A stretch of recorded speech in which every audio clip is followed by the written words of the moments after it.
Uh-oh. Might we see the champ starting to lose favor with the team? Hey folks, MasakoX here. Now this story was brokered during the times of the year of 2019 in April, and our foolish period of time, where we like to be a little more bold when it comes to the likes of a good plot. It means there we can be more flexible with our options, and thusly provide a much more surreal experience for all concerned, who are looking for something a little bit different to digest from our typical shows, where it's relatively grounded. Now this story came about for some extra lore that Toriyama likes to sprinkle about the fandom every few years, just out of the blue. And thanks to the idea of him adding the Sattan Castle Dojo and making that a thing, as well as Hercule's master being slain by Mercenary Tao over a dig of his hair, Hercule now had the drive to find a master in his youth to train with, who could restore his dojo's dignity and honour at the hands of the very mean-spirited merc. What might have happened if Hercule decided to train like Goku? In the last part, it looked like all the things that Hercule had learnt, as well as the things he had mustered himself, were starting to provide him some good results. If it had gone his way, he might have been able to stave off the androids from attacking anybody just by talking on their level, offering them the chance to just leave, exist as they saw fit, just be. Sadly, however, future Gohan and future Videl had other ideas. They were incredibly obstinate and did not believe that these two were being genuine for 1 second, thinking that they were practically identical. With them still attacking 17 and 18, the chance to call time on the infamous battle had been lost. But getting back to the story, Hercule and the unconscious Yamcha, him being turned into an android by Bulma to outwit Jiro earlier, by the way, was still flying up in the sky. He felt utterly sickened by this situation. He was very close to defusing the entire thing when things looked entirely precarious. He was actually on the advantage here, without a punch being thrown. They had no idea about these two androids and what they were capable of, and their true power. But if he had it his way, they wouldn't have had to worry about that in the slightest. It wouldn't have mattered. But ironically though, the future troop that had come to warn them about these people, they were actually the same folks who had stoked the fire of the twins in the first place, thusly throwing them out of the frying pan and into another identical frying pan. Great. He wasn't sure whether he wanted to help them anymore, actually. If those two future goons wanted to fight them so much, then he may as well just let them do it. But right now, he wanted no part of them. When he got to Capsule Corp with the unconscious Yamcha, Bulma was ready and waiting to collect him. What happened? The old geezer turned him off. None had a trick. Bulma was processing this, and then it clicked. Oh man, of course. Huh? Same frequencies as stuff. You see, this is why I don't copy people in their tech wholesale. I was too eager to work on this project, and I forgot to differentiate the frequencies enough. Was Yamcha here at least good? Hercule nodded. Yep, he was pretty awesome.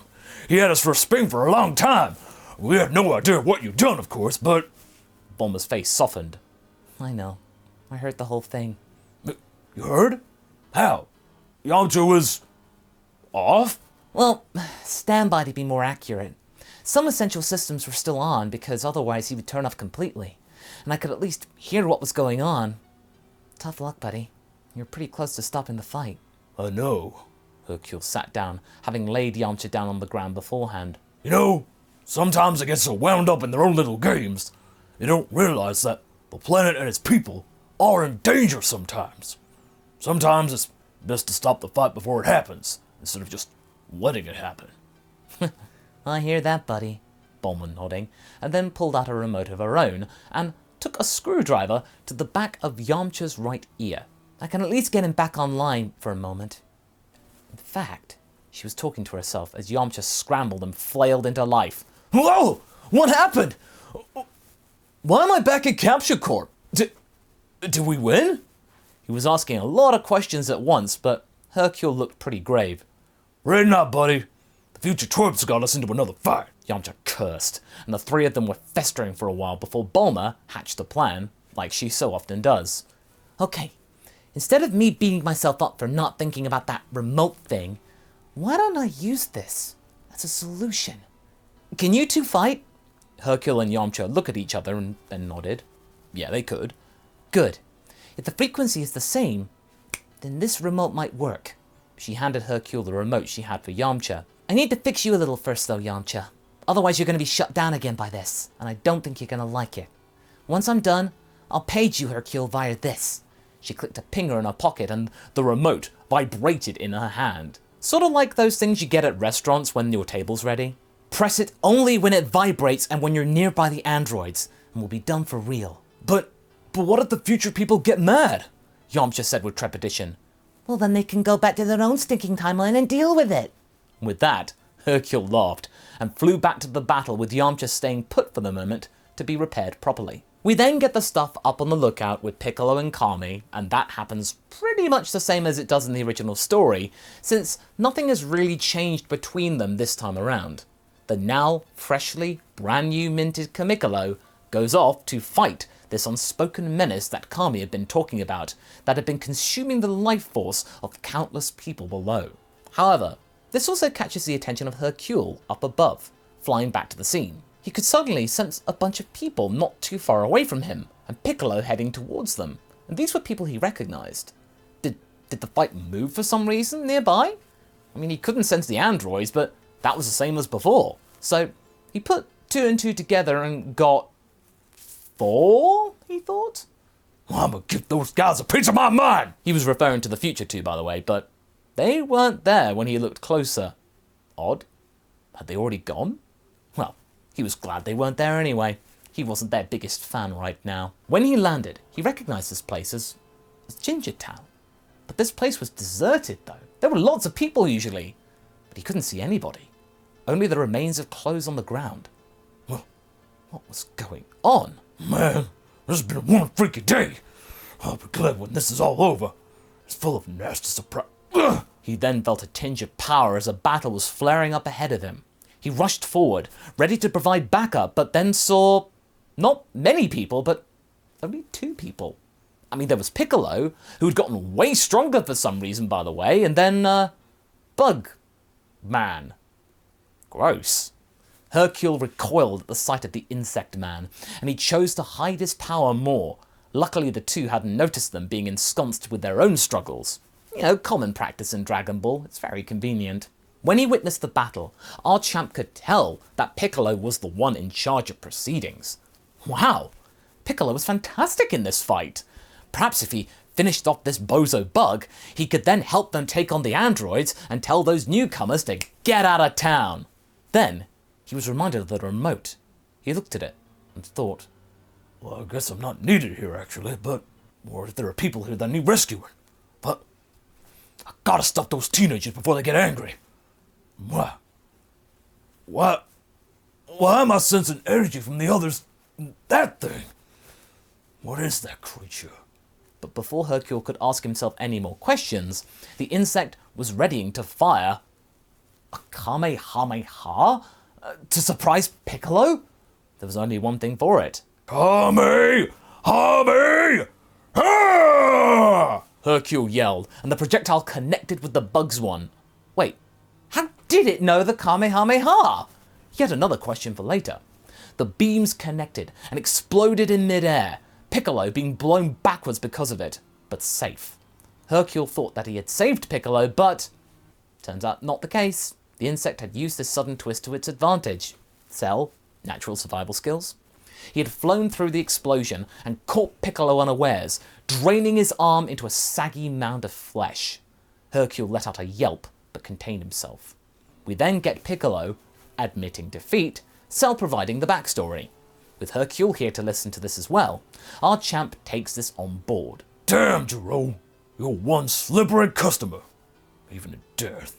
Sure enough, Piccolo then breaks off the remaining arm and regenerates it, and the hero of our time sees his chance. Cell is shocked by this surprise maneuver, and Hercule leaps out, landing a dynamic kick to the bug in its moment of shock. I mean, granted, Hercule now isn't nearly as strong as the Namekian, but at least this kick was enough to hurt. Piccolo, that was one nifty trick. Piccolo wasn't happy though. You might want to get out of the way, big guy. What? This! Cell's tail pierced Hercule's torso, and he began to drink his life force. Hercule had never felt pain like this before. He could feel his energy being drained, him being pinned to the spot thanks to the shock of it all. He couldn't escape. A devious ploy there, Hercule, but I saw that coming. I knew you were here the whole time. If you paid attention to our little conversation, that also includes you. You are part of me. All your tricks, all your techniques, and your very mind. What will Videl do without a father? Hercule was gritting his teeth as he saw his once massive physique starting to shrivel. Piccolo was about to help, but then Hercule smirked. Did you see this coming? Hercule grabbed the tail of Cell from behind, beginning to pull as hard as he could. Nope, Cell did not see that coming. Cell was paralyzed on the spot too. Both fighters stood like statues. Piccolo! Do your thing before this thing sucks me dry! Stop it! Piccolo charged a special beam cannon and fired it at Cell. Why does this feel oddly familiar, like this happened in another life? The attack connected with Cell's head, and Hercule could feel the tail go limp for a moment and get clear. Hercule was struggling to breathe, but he was free. He could do with the rest after that. He could barely stand, in fact, let alone fight. The headless body of Cell was on the ground, motionless. Piccolo thought for a second. Had they won? For a few seconds, they thought that this was the case. But then, the body began to twitch, and slowly get up. The mass around Cell's neck starting to bubble and contort, and then suddenly, Cell's head sprouted from his shoulders like nothing had happened. The expression completely livid. Not bad, Piccolo, but you're forgetting. You are part of me, and that includes your regeneration. And after that little drink from that fool there, I feel better than ever. That was your one chance to finish me, and you blew it. However, before Cell could revel in his triumph, more people were starting to descend upon the scene. Even with this little supping of the superhero's power, this was clearly not going to be enough to help him win against more people. Cell, of course, then uses the solar flare against everyone, except Hercule. He had been still hunched over, contorting like he had a bad tummy ache, looking at the ground, and thusly, he hadn't seen the technique, the bug too panicked to notice. With the others blinded for a moment, Hercule looked up and saw the bugman escape towards the forest. There! Hercule pointed, which felt completely tiring for the moment, just to point at something. He went off over there! But the heroes were still blinded, too occupied with their lack of sight to do anything, and within a few more seconds, there was no sign of Cell at all. The bug must have suppressed his power enough to make him disappear from view and sensing. Great. Yet another failure from the main team. But Krillin then tended to his friend, giving him a sensu bean, to which the champ was very grateful for, feeling his energy being restored and his body regaining its former luster. But that being said, he still felt very annoyed with himself for the fact that now, quite a bit of his energy was part of yet another bad guy, that monster. Then the conversation turned to the androids. What's going on with them? Goku then told Hercule that the androids simply got bored of fighting after knocking around the Dragon Team for a while, and this is despite the fact that the future Gohan and Videl had done their best. The droids were still very sly creatures, and used their ability to not give out ki, not to be traced, just to slip away when their backs were turned. What were they going to do? Well, they had no idea. They had their mission to eliminate Goku from what they could gather from Jiro's original programming, but these two were clearly not in any rush to do so. That part of what they said was true, and this got future Gohan very confused. I don't understand. These two are quite different to the future ones. Like they have no fight in them. Videl nodded. Yeah, they were mostly just defending themselves.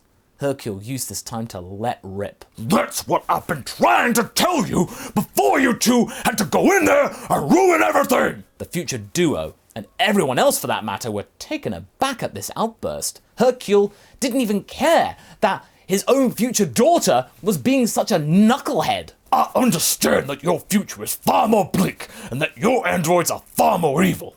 But here, We had a chance to stop this before it even began. But oh no, you had to go in there and just impose yourselves on our fight.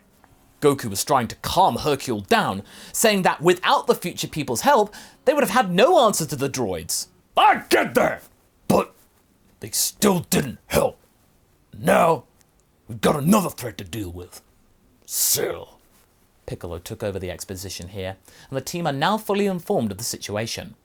Gohan and Videl felt very sorry for their over-imposing themselves, and promised to listen more to the situation from now on. 17 and 18 here were no longer the enemies. Now, they were the victims, the pawns of Cell's game, and by proxy, Dr. Gilrose. But Hercule stood firm. We've got to find those two before Cell does. I don't know what will happen to make them perfect, but if it's anything like what would happen with me... He rubbed his stomach where he felt Cell's tail drain his essence. I wouldn't want to wish that on anybody. The situation was set. Our Dragon team now had to go and do their best to try and find the androids, with Hercule having sensed a vague direction of where Cell had gone. The heroes had at least some clue as to where to look first. Goku then noted Piccolo's power boost, but the Namekian then said there was one major downside. We've no more Dragon Balls, Goku. With Kami a part of me now, the balls are inert. The group then realized the situation. With great power, go the Dragon Balls. Oh, no! And that's where we're going to be leaving things for right now. So what do you folks think? Without instant transmission, how are the gang going to fix this problem of no Guardian of Earth? I mean, will they be able to do anything? Leave a comment below and let's get this discussion going. And I shall see you in the next video. Catch you later!